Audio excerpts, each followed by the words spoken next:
ذاتنا العسكرية فإننا الشرعية المسلحة.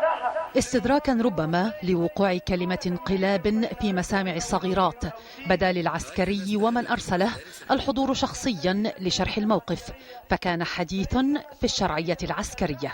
في مدرسة أخرى هذا ما ينشده الأطفال بدل النشيد الوطني.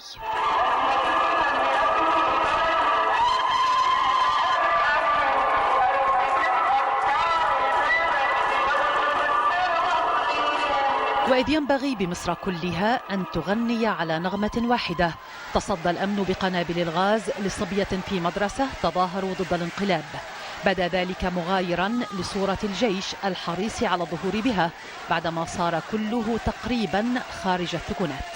يرى كثيرون أن مصر تواجه حالة منظمة من العسكرة الذهنية تعمل على نقل وظيفة الجيش البديهية كحام للوطن من عدو خارجي إلى تكريسه في الفكر المصري الجمعي كمخلص شعبي نزيه لم تلوثه السياسة حتى لو وصل إلى الحكم.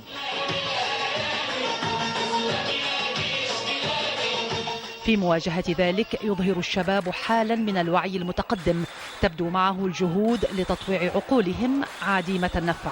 وفي زمن الإعلام الحديث ومواقع التواصل يقع الشباب خارج منطقة الوصاية الإعلامية المفروضة عليه ويبدي مقاومة عنيفة للأمر الواقع ورموزه. هذا ما جرى في جامعة القاهرة مع المفتي السابق علي جمعة.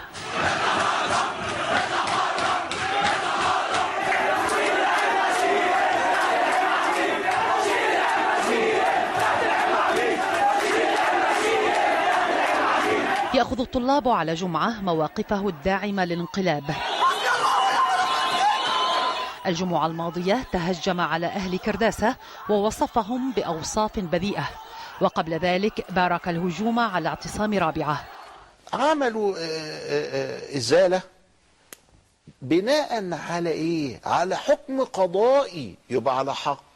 لكن غضب الطلاب العارم بدأ أبعد من رفض موقف وأقرب إلى ثورة متجددة على نظام خبره المصريون عقودا كان فيه رجال الدين الرسميون رجال سلطة يباركون الحاكم وينبذون مخالفيه في أكبر خلط للدين بالسياسة وأول لبنة في بناء الاستبداد.